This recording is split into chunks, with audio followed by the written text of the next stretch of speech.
जय Hind to all of you. आप सोच रहे होंगे कि मैं अभी इस वक्त अपने टैब में पढ़ क्या रहा हूं। आप भी ध्यान से सुनिए, एक बात तो पक्की है, मैं जो भी पढ़ रहा हूं वो आपके करियर के लिए बहुत ही इंपॉर्टेंट होगा। चलिए ध्यान से सुनते हैं। मेरे पास मेरे टैब में कुछ क्वेश्चंस हैं जो हिस्ट्री रिलेटेड है, एंशिएंट हिस्ट्री रिलेटेड। आप भी इसको सुनिए। मेगास्थनीज किस देश का विद्वान यात्री था? मेगास्थनीज ने भारत पर कौन सी किताब लिखी थी? मेगास्थनीज किस यूनानी राजा के दरबार में एक विद्वान था? मेगास्थनीज का उत्तराधिकारी किस यूनानी यात्री को कहा गया? डाइमेकस किस यूनानी राजा के दरबार में था? मेगास्थनीज की पुस्तक में भारत को कितने वर्गों में बांटा गया है? मेगास्थनीज की पुस्तक का नाम भी इंपॉर्टेंट है। डायनिशियस किस यूनानी राजा के दरबार में था? मेगास्थनीज किस भारतीय राजा के दरबार में आया था? डाइमेकस किस भारतीय राजा के दरबार में आया था?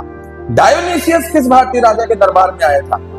सेल्यूकस निकेटर के समकालीन भारतीय प्रसिद्ध राजा का नाम बताइए। एंटियोकस के समकालीन भारतीय प्रसिद्ध राजा का नाम बताइए। फिलाडेल्फस के समकालीन प्रसिद्ध भारतीय राजा का नाम बताइए।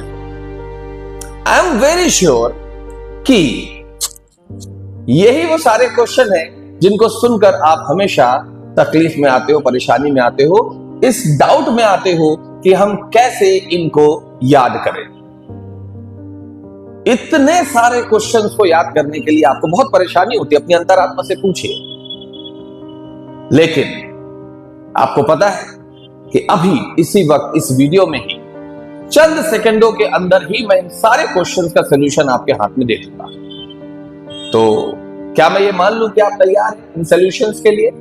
चलिए, अगर अभी तक आपने वीडियो बंद नहीं किया है तो इसका मतलब ये है कि आप अपने करियर के लिए उन्मुख हैं, आप प्रोग्रेसिव थॉट रखते हैं और आप बिल्कुल तैयार हैं इस पूरे के पूरे क्वेश्चनों की श्रृंखला का सेकंडों में आंसर लेने के लिए। तो हम जो टॉपिक पढ़ रहे हैं वो टॉपिक है भारत आने वाले विदेशी यात्रियों में से यूनानी यात्री। जी हाँ, क्यों? क्योंकि यूनानी भी आए, उसके बाद फिर चीनी भी आए हैं, उसके बाद हमारे अरबी यात्री भी आए हैं, कुछ अन्य सिंगल बहुत सारे, कुछ यूरोपीय भी आए हैं, अफ्रीकन भी आए हैं, जैसे हमने पिछले वीडियो में इब्ने बतूता के बारे में भी पढ़ा था।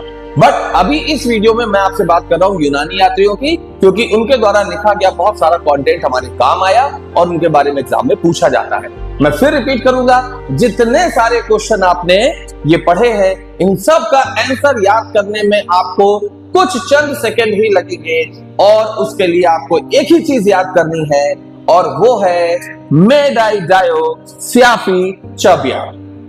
अब आपको लगा कि ये कौन सी एलियन लैंग्वेज आ गई, तो ये एलियन लैंग्वेज नहीं है, ये वो एक तरीका है जिससे आप वो सारे क्वेश्चन याद कर लेंगे और ये मैं आपको अभी के अभी प्रूफ करके बताऊंगा।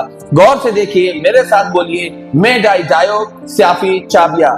मेडाई डायो स्याफी चाबिया। मेडाई डायो स्याफी चाबिया। आप 4 से 5 बार बोलेंगे, ये बात आपके जहन में बैठ जाएगी। मैं आपको 2 सेकंड दे रहा हूं, जरा ध्यान से इसे एक बार फिर से रिपीट कर लीजिए।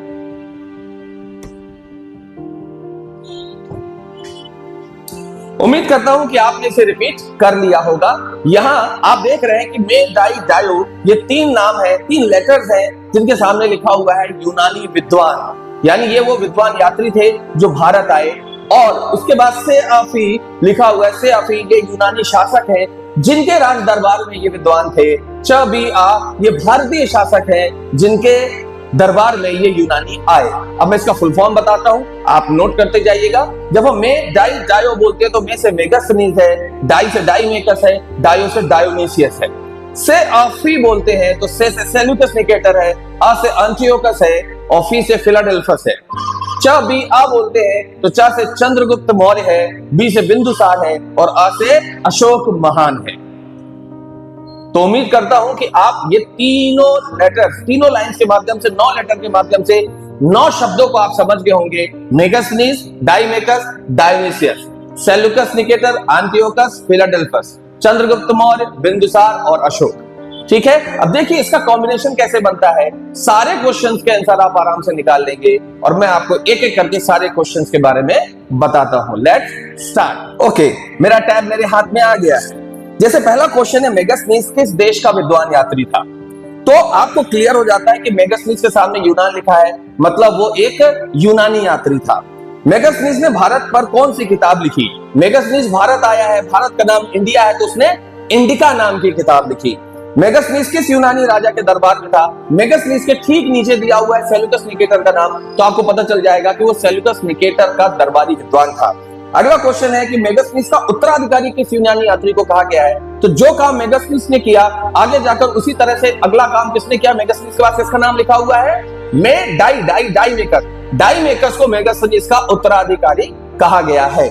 ठीक है, आगे देखते हैं कि डाईमेकस किस यूनानी राजा के दरबार में था? तो डाईमेकस के नीचे किसका नाम लिखा हुआ है? एंटियोकस, तो वो एंटियोकस के दरबार में था। आगे क्वेश्चन पढ़ते हैं कि मेगास्थनीज की पुस्तक में भारत को कितने वर्गों में बांटा गया है? हम हमेशा बोलते हैं कि इंडिया के लिए 7 नंबर हमेशा लकी होता है। देखिए महेंद्र सिंह धोनी 7 नंबर के हैं, सारे फॉर्मेट की ट्रॉफीज लेकर आए हैं। 7 इंडिया का लकी नंबर। 1947 में भारत आजाद भी हुआ था, तो इसने इंडिका नाम की किताब लिखकर 7 वर्गों में उसे बांटा है। ठीक है, आगे चलते हैं और अगला हम लिखते हैं कि डायोनिसियस किस यूनानी राजा के दरबार में था? तो डायोनिसियस के नीचे किसका नाम लिखा हुआ है? डायोनिसियस के नीचे लिखा हुआ है मे डायो और नीचे लिखा है फिलाडेल्फस। वो फिलाडेल्फस के राज दरबार का एक विद्वान था। आगे चलते हैं, मेगास्थनीज किस भारतीय राजा के दरबार में आया था? तो मेगास्थनीज में भारतीय राजाओं में किसका नाम है? चंद्रगुप्त मौर्य, तो वो चंद्रगुप्त मौर्य के दरबार में आया था। अगला क्वेश्चन है, डाईमेकस किस भारतीय राजा के दरबार में आया था? गौर करिए, डाईमेकस के नीचे भारतीय राजाओं में किसका नाम लिखा है? बिंदुसार, तो वो बिंदुसार के दरबार में आया था। आगे चलते हैं कि डायोनिसियस किस भारतीय राजा के दरबार में? तो डायोनिसियस के नीचे क्या लिखा हुआ है? अशोक, तो वो अशोक के समय पर भारत की यात्रा करता है। सेल्यूकस निकेटर के समकालीन भारतीय राजा कौन है? तो देखिए सेल्यूकस के नीचे किसका नाम लिखा हुआ है? इसी तरीके से डायोनिसियस सेल्यूकस के बाद किसका नाम आता है? एंटियोकस के नीचे किसका नाम लिखा है? बिंदुसार का। और आखिरी का राजा जो आता है वो कौन है? आखिरी राजा हमारे पास है फिलाडेल्फस, उसके नीचे अशोक का नाम है। ये उसके समकालीन था, यानी सेम टाइम में भारत में ये थे और लगभग उसी टाइम में यूनान में वो थे।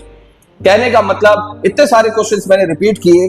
दीज आर मल्टीपल क्वेश्चन जो हमको रट्टा मारने पड़ते हैं, याद रखने में दिक्कत जाती है, लेकिन इन सारे क्वेश्चन को याद करने के लिए आपको केवल एक छोटा सा कोड याद करना है। यही काम है हमारा और हमारे संस्थान, हमारे पढ़ाने के तरीकों का। ये तो बस एक ही तरीका है, ऐसे और 3 तरीके हैं जिनसे मैं पढ़ाई को बहुत ज्यादा आसान बना देता हूँ। हमारे टीचर्स इसे बना देते हैं। 12 सालों से हमने सभी बच्चों के लिए उनके रास्ते को आसान किया है। यदि आप भी ऐसा करना चाहते हैं, बिल्कुल आ जाएं। इतने सारे क्वेश्चन को आपको याद करने में कितना टाइम लगेगा? डायो स्याफी चाबिया, दैट्स इट। उम्मीद करता हूं आप समझ गए होंगे। थैंक यू वेरी मच मुझे सुनने के लिए। जय हिंद।